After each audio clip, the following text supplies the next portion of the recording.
Good evening, everybody, ladies and gentlemen. Good evening. Hello, nice that you're here. It's always the worst session before, the dinner and the aperos, but maybe you guys grabbed already something to drink. So we're here, and we try to create a relaxed, creative, like a living room atmosphere. It's nothing formal here, yeah? We would also like you guys to participate in this panel and this discussion, because we're all here to learn from each other on this topic. And so if ever you want to say something, ask the question, have a commentary, try to get my attention, and we'll throw this green box here over to you guys. So that's very important for me, and I think also for these guys. We're not here to educate, we're here to learn from each other. And let's have a good time together. So I have a great panel, and I think we start with you guys giving a bit an introduction. What's your background, and what is driving you in this topics of AI, and especially maybe entertainment and sports. So can I please give the word to you, Christian, introduce yourself, and then... Yep, thank you very much. Well, I think I'm a little bit of a strange beast, if I can say. I had a chance and privilege to work in professional sports for 20 years, like for FIFA, IOC, all these big federations. I know they have a bad rap, so sorry for that, and I hope you will forgive me because of that. I'm actually an engineer from ETH Zurich. I think there are a lot of engineers from there. And as a matter of fact, I first encountered what they used to call neural networks at that time. I think it was 93, and I said, I'm a chemical engineer. It was for peak recognition. That was the only application that actually did work at the time. And I thought, gee, it's something interesting. So I'm really, really glad it's back in sports. We'll talk about that a little bit. With COVID and rethinking a little bit what I want to do in life. Actually, also, I'm one of those late starters of startups. So I have my own little company with partners now. And finally, and ultimately, I can code again. I'm really, really happy. I'm deep into LangChain and all those open weight. So it's fantastic. Every day is fantastic. It's great. Why I'm in sports, I'll talk a bit about that later on. Thank you. Cyril. My name is Cyril. I'm 20 years into the media business, a very long time. I'm with Blue Entertainment. Blue Entertainment is a content production company, belongs to Swisscom as a sibling, and we do sports production. So we do live sports, soccer especially. Like we have the licenses to do like most great leagues, like the Champions League, Super League, Serie A, or like name them all. And I'm in this thing, and I'm very much focused on implementing AI to newsrooms. And we believe that there is a lot of efficiency to gain from AI for content production, content creators, journalists, everyone who has to do with content creation. And that's my current hole that I'm trying to dig myself in and to gain experience and knowledge. And last but not least in the panel, and bringing in the arts side, Ferdi. Thank you so much. I am Ferdi, director of the Ouchhh studio. We have been doing that field approximately last 14 years around. It means huge know-how. We already created more than 75 art pieces around the world for 75 cities and countries, almost every continent. We try and integrate art, science, and technology inside of the public spaces.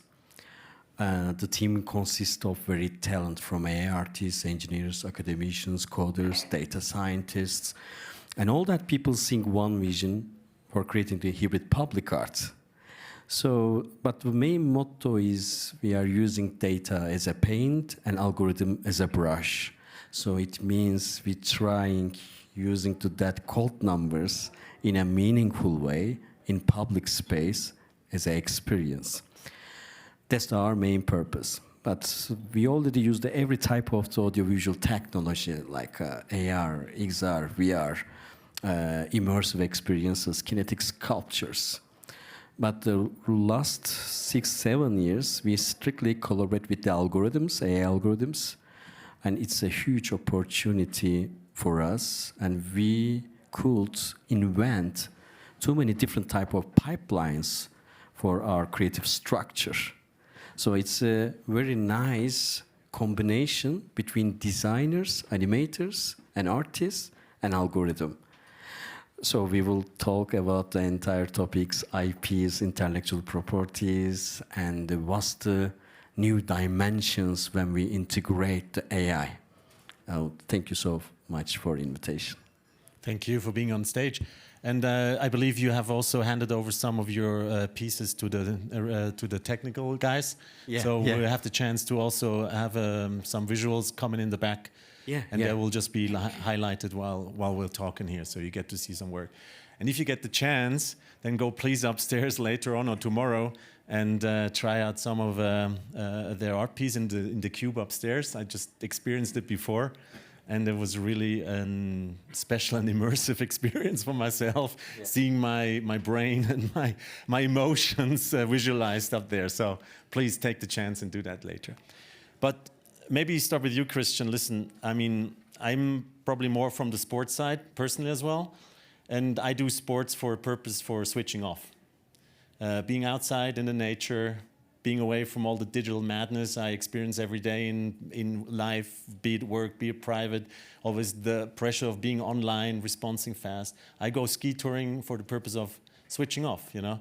So don't you see a bit of contradictory there in sports, especially for, let's say, public?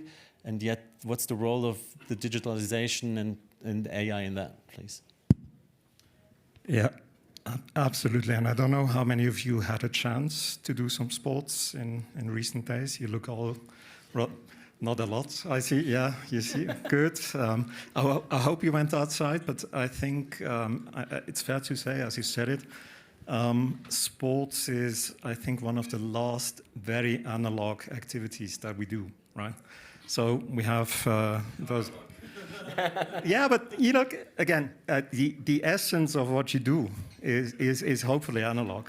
Don't get me started on e-gaming and. Your training. Exactly. And I think the most you would have is something like the earplugs, and that's about it. And I think that's the appeal of sports. Now, and there is an amateur side to sports, which is actually the bigger part of the industry, and there is the professional side of the sports. And unfortunately, and you will speak to that, I'm sure, it has been quite disrupted recently. So also, for those that remember 20 years ago, what you did Tuesday, Wednesday evening was watching, I guess, Champions League. These days, you usually miss it. So consumption patterns change. People, sports is life, so you have to be on time. Usually, people prefer highlights that they see on the next day, usually for free. So a lot is happening. So the question is, for me personally, why sports? And I think sports is super important for society again. About 40% of people these days in the world don't do sports anymore. It's also about the ratio of people that are overweight or obese. I'm officially overweight, so it's not a problem. It can happen. But I think there is a bit of a correlation. So I do think people should do more sports. And I think by watching, they are also, say, motivated to do sports. So that's a little bit of motivation why I'm in sports. And I do think now there is the digital transformation, the disruption. I think technology could help, but it's a difficult one because, again, what you do actually is very analog and also very, very difficult to capture with technology.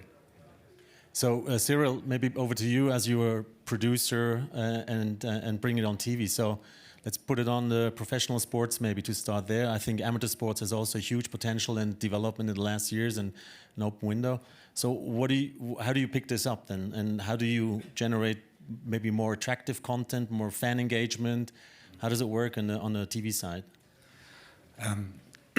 Content creation and journalism in general is like, it's still strenuous, it's still a lot of work. I mean, if you see how many steps you have to undergo until something is produced and going live, it's kind of crazy. And there's so much potential for optimizing step by step. When I look back, like how we worked for like 4 or 5 years ago, when we like for every device we had somebody sitting there and creating a rendition, and now it's going like by pressing one button you can basically find the right scenes, coordinate your highlights, make it ready for TikTok, like in 16:9, and in the white format, in the landscape format at the same time. It's incredible how much has changed there, and also like the metadata and everything. So this work has been taken away from the content creator actually. So that's relieved. And what you can say, it did a lot of good to the job actually, because it lets you think. It's more you have more time to go in research. You can do creative writing. You can do in-depth analysis especially for sports. You want to do that analysis and stuff like that. So whatever you get off your chest with routine work is time you can think and invest in real journalism work, and that's the motivation why the people sit and work there. And we believe that we can even further push that and get into automation and get rid of certain steps that allow to be more efficient. But I mean, the disadvantage of this whole thing is like we pump out content it's a torrent of content that gets out in a cadence that only the networks and their algorithm decide how much they want to place, and they're mostly that's the brake they do. The handbrake are the algorithms of the social platforms. Otherwise, content producer would just shovel heaps of content in that because it became so easy to do that.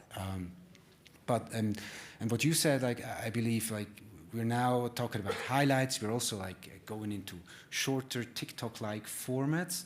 But I think there's even further development we see in the US that you don't want to even follow the highlights of a specific team. You follow a specific team member. So like what the NBA does, you cannot follow like your team. You go and follow Curry, and you see what Curry does. And technology allows that you can press a button and you see everything that Curry has done on this specific day. What the others did doesn't matter, so you can really focus on it. And this is kind of a progressive way how the content production develops. It's kind of crazy how great result that produces, but it has also a downside. This torrent of content that we produce actually. And AI helps you to generate individual content, so you can individualize it for myself. So you know that maybe I follow a certain player or a certain commentary, and they can easily produce your content. So it's I like to consume it the way I like it. Huh? Exactly. We in the editorial room we already ended up in some really weird situations. I tell you an example. Like in Switzerland, like we have to do everything in 3 languages. So it's German, Swiss, for the people who live here, Swiss German is the biggest part, and French and Italian part is really small. And we want to deliver everyone with content. But it's really hard for those 250,000 people in the Italian-speaking part to deliver content. That's just enormous investment to do so. So we started actually to, thanks to AI, to do videos across the language barriers. That means like you keep the video, you separate the audio track from the video track, you give the audio track into the AI, you keep the speaker storyteller's voice, exact tone actually, and then you stitch everything together and put it to the other language side. You can even determine how strong the accent is. So like it's a German guy that, you know, a German original, and he goes into Italian, you can modify the strength of the accent. So that's can sound really weird. So like in the editorial room, all of a sudden everyone speaks 3 languages, and you see people in the cafeteria and you don't know what mother tongue this guy speaks. So because you've seen him speaking Italian in a very perfect way in the video, but in the cafeteria when he, you know, gets his coffee, you don't know how to approach him because you know if he speaks a single word Italian. So that's it's kind of crazy. And this will, you know, if you think about voices, this is going to continue into like appearance and everything. So it already became sort of weird at certain points in the editorial newsroom then. So That's it. New discussions in, in the office, I'm sure. Hey, Ferdi, I mean, really, my experience upstairs was really crazy.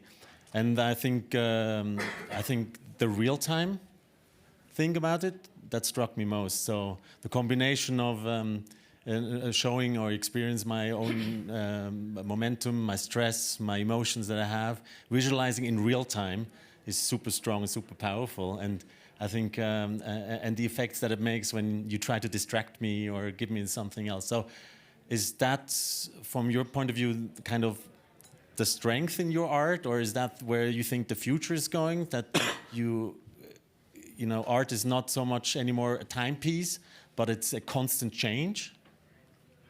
Oh, it's very interesting, and then I was so happy to make to that conversation with you upstairs. It was a pleasure for me. So according to that the art piece, let me explain it a little bit. So when you wear to that special device, you can see the six. You can get the 6 different data from the AI. It's not represented right now, this one. So according to that 6 different data, we can get to the attention, tension, meditation, imagination, and creativity in real time. But the thing is, you know, there is a not data visualization. That's the, I think, important part, because as you know, we are preparing that data visualization approximately last 30 years around or something like that. So we are using the data for the art. So according to your experience, when you wear that, you can observe your imagination according to point of view machine. So I think this is the interesting point, because the machine trying to understand the connection between your data archived and trying to understand secret relationship. As you know, our brain is not working like a black and white. So there's a gray, and complexity is amazing. So when you prepare to do that six different data with your brain, the AI trying to understand and creating simultaneously generative AI something. I think the generative AI will be king in this year, and not just for the arts genre, the every genre. I mean, the health sector, the government's part, you know. So there is the consistency creation and understanding from the machine learning, which is the huge opportunity. You can observe real-time entire possibilities from the AI. But I can tell you for that generative AI things, still we are putting the rules for the AI. So it means this is not 100% artistic decision from the AI. We are putting the rules, like for example, according to your experience, your data can drive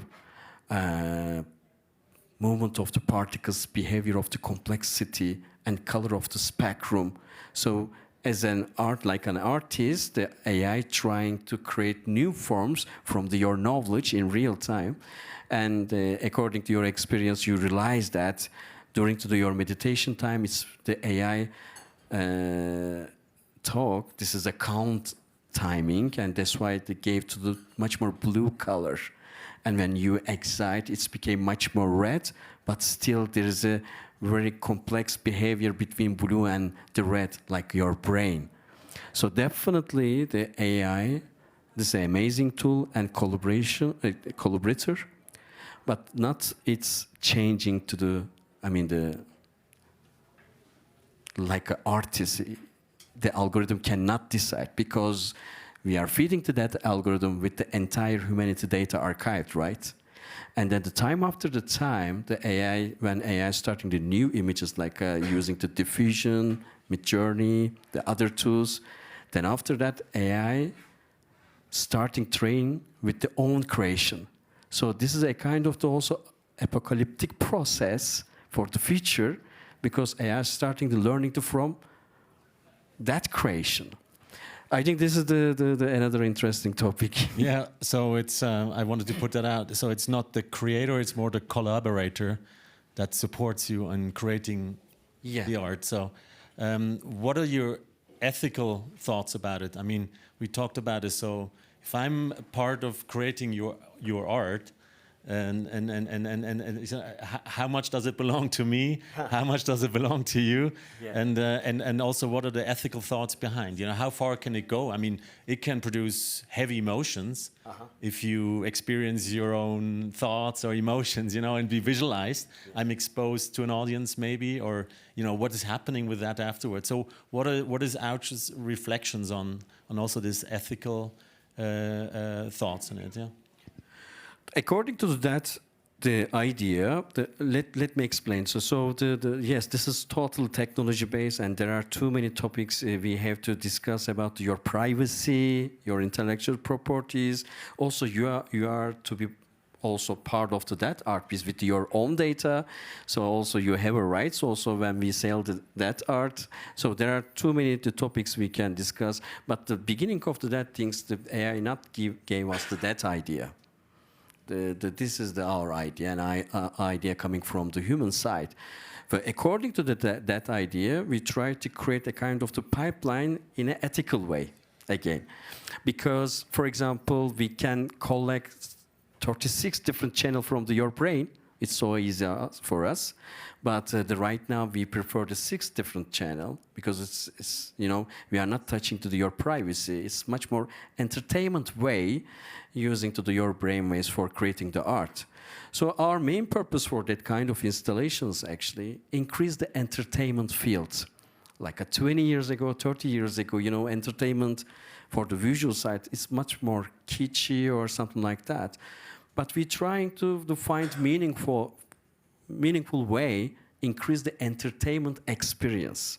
So it means we always trying to put into a kind of the scientific background for every artwork. So you can think about much more deeply what is that exactly. And it's not just a cool abstract animation, by the way. There is a huge scientific background, so it means we are making collaboration with the scientists, neuroscientists for making art. So it's another amazing approach, you know, the two-side inspiration for two fields, science and art. That's the one of the main trick. If we can integrate science and art inside of the entertainment, that's the much more, I think, the joyful and the much more meaningful inside of the entertainment field, I think. And very individualized, yeah. Nice. So, Christian, you said the change also in the fan. We briefly touched the fan engagement topic, and we heard from Cyril that, you know, already now where they're at. So they individualize the speaker, the experience, maybe the emotional touch to it. And I've seen also not just on the professional level, with the technology digitalization possibilities now, a huge change also even down to amateur sports, where things can be produced easily and broadcasted and integrated also, and gives a platform to maybe federations or teams that don't have the funds like the FIFAs, etc. But my question is more to listening to Ferdi. How do you see the change there in the fan engagement? Will it be even more and more individualized also on the fan engagement? Is it only competitive for Blue if they offer multi-camera perspectives where the user or the spectator is free to choose what he's watching, or where's it going there, and what does it mean for producing and also maybe technology-wise to delivery-wise on site? Yeah, I mean, it's fantastic times for production because the costs have come down massively, also for capturing the events. And sorry for the cheesy analogy, great art, by the way, but athletes, they paint in the moment. I mean, it's an actual performance, unscripted, so they cannot prepare. And that's what's really working, also on social media. And obviously, it's a very, very good thing to push out content and give the audience something to work with. But as we all know, they will take it, modify, re-upload, and it goes sort of in ripples through the community. And as a matter of fact, what I find interesting now also with the possibilities that we have, actually, data extraction is something I'm extremely excited about, which LangChain is providing. to understand what is happening in the community, and then to react to this, or try to react to this. Coming back to the second part, I mean, multiple camera angles, I think that's standard. I mean, everybody has it, and obviously you can download an app, and I'm sure you're offering it. I think it's 2nd of February that we're entering the era of spatial computing when you get the Apple Vision Pro. And I know, but I do think in 5 to 10 years, this is going to really revolutionize the industry, because we will be able to do something which is actually today not possible even in real life. In real life, you can sit at the pitch and watch them, say, 5 meters away. But in the future, you could enter the octagon or the ring in a boxing match, or you can fly behind Mark Odermatt when he's winning, hopefully then still. Because you will be in a three-dimensional room together with the athletes, and you will experience them in a different way. Obviously, we need the devices, and a lot has to change. But without AI, capturing this information is not possible. So this is, I think, the frontier, and this is where it's extremely interesting, exciting. So I hope we will see a lot of tech there. What are your thoughts on that, Cyril? It's fantastic. I think I'm so relieved to hear these good stories. I mean, like, I love to hear what you presented. I love this future scenario of what I can even see more from Odermatt or any other, like every angle in the stadium or into the locker room or whatever. It sometimes bugs me. Coming from a part of us is news, and news is not sports is news too, but it is news. And I have some sinister thoughts sometimes. How this mighty machine, what this mighty machine can do, and also what we did test is really sometimes really scary. If you see that you can scrape from the most trusted Swiss online issue the entire day, you take that content, you rewrite it, you add a strong left political bias, you add some emotional appeal, and you produce the site, you publish it, and this is done within a minute. So an entire issue or an entire day of Neue Zürcher Zeitung is republished with a completely different sentiment, thrown into the internet within less than a minute, and this is not a lot of work and not a hard problem. So this is kind of, where can it go wrong? And at the moment, it's just, the scary thing is to take out the human out of the equation. So we try to treat AI as a wingman for our production team. So it's more like robotics arm for your brain or for your body, actually. So we try to use it like that. It's just hard to imagine that things, are prompted by themselves and produced by themselves, and the result can be really scary. So even today, maybe not in sports, maybe not in arts, but in news it is, especially if you're talking about politics and if you're talking about the speed of the generation, and that every single source is gone and you don't know where that thing is coming from. And we know that with a strong emotional appeal, things spread so much faster than the original because it's just shared stronger. That is in my sinister thoughts. That kind of sometimes puts in my handbrake, and just lets me rethink the whole thing. But I'm still stoked by the power of what we can do, and I think we should go and just lose the handbrake again and just do with AI whatever we can, because it's going to be great at most parts. Yeah. We got a question here. Sure. Can you pass this on, please? Thanks. Hello. Thank you for your presentations, all very interesting. One question, or that's like 2 parts. Less is more. Do you think we reach a point of total saturation where there's too much, and what you actually want to have is a filter which curates for you and filters out the 99% which is not interesting? I think the new scarce commodity of the internet is credible news. News with the source. I ran into the experience. I changed our company's Wikipedia entry like 2 weeks ago, and I forgot to enter that I'm an employee there. So I was immediately blocked for vandalizing Wikipedia, which was it's not a good feeling. It took me 2 weeks to just get rid of that blockage. So there are parts of the internet that still work, that have some checks and balances, and I think we need something like that, you know, like whoever sets up an LLM and just has its prompts and produces content and throws it into the market needs to be sure that he has his original and he has something else that checks what the difference between these things are, because a prompt can work in this hour like that and next hour completely different. We know that. And so taking out the human out of the equation, what I said, like, is really in the news business, not a good idea today, at least. Yeah. And the second part is, if you want this personalized content with your sport hero, with the proliferation of deep fake possibilities with AI, how do you actually know what you're watching? I know a Michael Jordan VHS tape is Michael Jordan. If you just see it, you don't know. And it will go super fast, and you will create whatever you want. And I would rather see this in the semi-pro amateur space where there's an issue, because you just want to have an Instagrammable or the TikTok moment. Pro sports, and I will talk about perhaps some aspects where I'm a little bit more critical, but in pro sports, it's public domain. I mean, it's a lot of people seeing it live in the stadium. Very, very difficult to fake this one.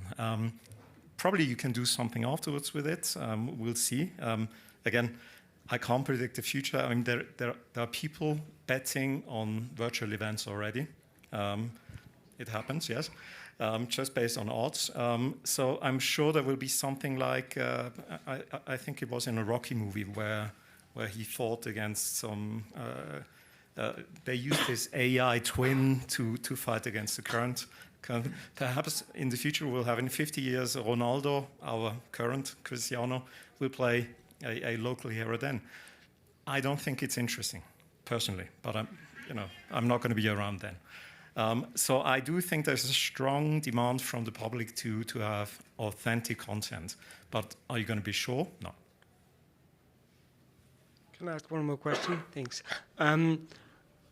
You talk about spatial computing and Apple Vision. Let's imagine in 10 years we will be able to generate videos the same quality we do with images right now.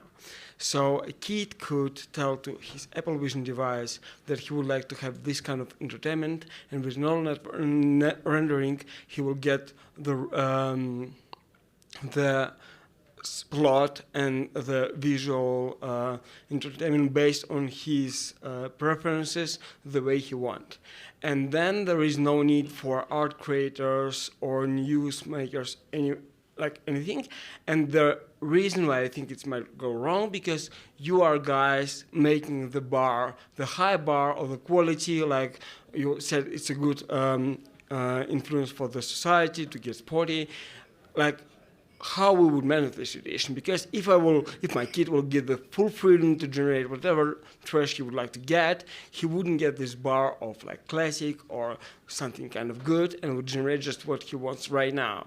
So it's not about regulation, but maybe ethics, but what shall we do? What kind of activity could be performed right now to manage this problem in the future? Thank you. Take the mic up, please. I really had a big problem following you. Can you just... is it about the ethics of what we're doing, actually? Sorry, I didn't get that. It's about what shall we do right now, taking into account that maybe in 5-6 years, everyone will be able to generate cartoon or video clip based on his own narrative, in a way he would like it the most. What the role of you would be there if I would be able to generate any kind of reality, very realistic, about any theme with any actor I would like to have. I mean, I can talk as someone who, we bundle the stuff we get from Hollywood and then sell it, actually. I cannot talk for the studios itself then. what I see as a platform, we aggregate information and try to do a good bundle in terms of that people are informed what happens in sports, what happens in news, what happens in entertainment, and create great times actually then. If the user does anything, like whatever is created on the user-generated side, I don't feel disturbed, I don't feel deranged, I feel okay with that actually. So it doesn't take, I don't own the rights on things. I mean, the copyright is probably with the studios in the US. The FIFA probably, if you try to, I don't know, re-render an entire match or something like that and do that on your own purpose and distribute it, they will say something against that, I guess. But like we're kind of distributor, which just making a good condensed version that is presentable towards the audience, but we're not owners of the rights. We're Maybe Ferdi, you can add something because you showed me that movie piece you were producing. Yeah, maybe you can jump on that question, I think. Yeah, actually, I am always the compare that kind of the new inventions from the old inventions. What was the humanity behavior, right? For example, when you discovered the ink for the paints, right? Pigments and everything. So it gave us the opportunity everyone can paint, right? But actually not exactly everyone could paint. So I think we are living the same thing. From the beginning of the AI, this is a huge opportunity. Everyone can create something. But right now, for example, when I saw any Mid-Journey creation, I can understand the Mid-Journey.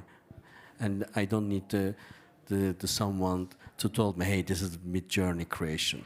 So my point is, when we discovered and invented that kind of things, it's going to be change our reaction and behavior during that process. And for the movie part, is very interesting because that's happened the first time in the cinema history. So we created the art piece, and just for the contemporary art purpose, by the way, we called it poetic AI. And we collected data from the famous scientist book like Einstein, Hawking, and Galileo, who's changed the destiny of the world, right? The great minds. And we created our own data archive made by 20 million lines books from their papers, theories, and everything. When it was 2018, there is no ChatGPT, there is no open source algorithms like this. So we created our own AI algorithm made by Python coding, and it was amazing exhibition in Paris. We created the world's biggest AI exhibition, and 9 months, 1 million people bought tickets, which is the huge capital for the company. Then after that, after the 5 years, the four years around, Paramount Pictures came to us. And for the new Mission Impossible movie, they want to get the IPs of the art piece, and they wanted to integrate that art piece inside of the movie without any information. They just wanted that to. I don't know, did you check the last Mission Impossible movie? There is the character, the AI bad guy, entity. So we had a chance to work with Tom Cruise, like 3 weeks around in London. And we don't have any idea about the purpose. When we go to cinema, we went to cinema, we realized that was the main character. It's not just a decorative purpose or something like that. And according to that things, so it means that kind of the AI things can be part of the movies in a meaningful way. And this is the first time in the Hollywood genre, integrate new media art piece inside of the movie. But right now, actually, last 3 years, you can use the algorithms to create your mood board scenario and your own deepfake celebrities and everything. You can do that right now. But the ethical question, I think, from my friend, after all that inventions, the AI can do everything in 5 seconds, and how I can the protect IPs and how I can realize or that creativity. So in point of view, I'm always compare with the old inventions. I believe in 2 years, on 1 years, the people behavior will change when they saw that kind of the art piece. So always the idea, the important part of the creation. Because right now, for example, AI can create, yes, but what about contemporary ideal art pieces? I mean, the progressive art. There is a sarcasm, right? There is a ironic, the connection about the idea for final art output. So there are too many artistic decisions still. AI can just pretend right now, but I think in the future, the important part, again, always the idea. You said 2018, 1 year ago, nobody was talking about ChatGPT. It hit the press. Well, 1 year later, I think it's really exploding at the moment. Unfortunately, our time is up with this panel. Oh, really? And but I'm sure these guys stick around a bit. So thanks for your time, for listening, and especially to you guys, thanks for your contribution. And looking forward to the future. Thank you.